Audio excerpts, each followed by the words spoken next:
Welcome to the Political Checkmate, and today I'm going to checkmate this short of Mark Cuban's case for a higher minimum wage. And now that I got that out of the way, let us begin. I truly believe that there should be a minimum wage of $15 an hour. And I say that because, A, if all companies have to pay the same minimum wage, then we all play by. Okay, I somewhat agree with Mark Cuban on the concept of having fair rules with business is important. After all, we shouldn't have unfair government advantages with businesses. Now with minimum wage, it is different with rules and instead more similar with what Mark Cuban does in Shark Tank, where you are investing in the business itself, in that an employee with low skills is more risky to hire than and could lead to losses, while a person with experience and higher skills could lead to more profits. After all, with minimum wage increases, studies have shown they reduce employment of low-skilled workers, according to this literature review in the book Cooperation and Coercion. Looking into the Bureau of Labor Statistics found higher rates of unemployment for people with no high school diploma or people with college degrees, which basically means the worst of in society is hurt by minimum wage. The same rules. But that's not even the most important part. When somebody's not able to pay for themselves and or their families, they go out and get government services. You know who pays for it? You. And for others, they're not even able to get the government services they need. So you know what happens? That's where we see people living on the streets. I don't want that.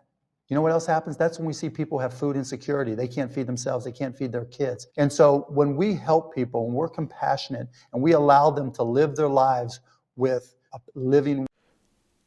Now we get into the biggest argument in support of a higher minimum wage, which is that it would reduce poverty. A lot of research contradicts this idea.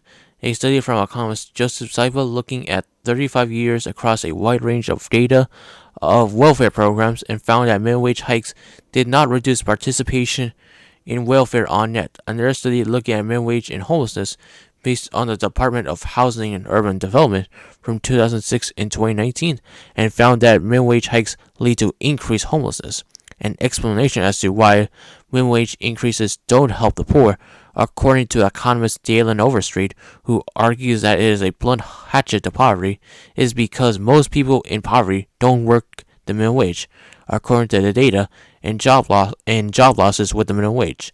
Another study argues that minimum wage increases cause an increase in consumer prices that are very aggressive, that harms the poor overall. On the topic of poverty, the best way to help the poor in argument with minimum wage is to simply abolish the minimum wage. The reason why is that most wage increases for people who work at the minimum wage is through job progression, where they earn skills to justify a wage increase due to productivity increases, according to the National Bureau of Economic Research study. Another reason why it would also help the poor, besides lower skilled workers whose work would have been $9, but the minimum wage hike being $15, which would mean they are a financial loss to employ, is that the minimum wage itself lowers occupational mobility, since it lowers a person's willingness to go job searching for a better job, and reduces job vacancy for people who could have fulfilled it, according to this study from the International Economic Review. So that's why, Mark, I am out of the deal. This is the end of the video. Thank you for watching, and please donate to my Patreon so I can make more videos and have your video requests checkmated. And thanks for watching, and have a nice day.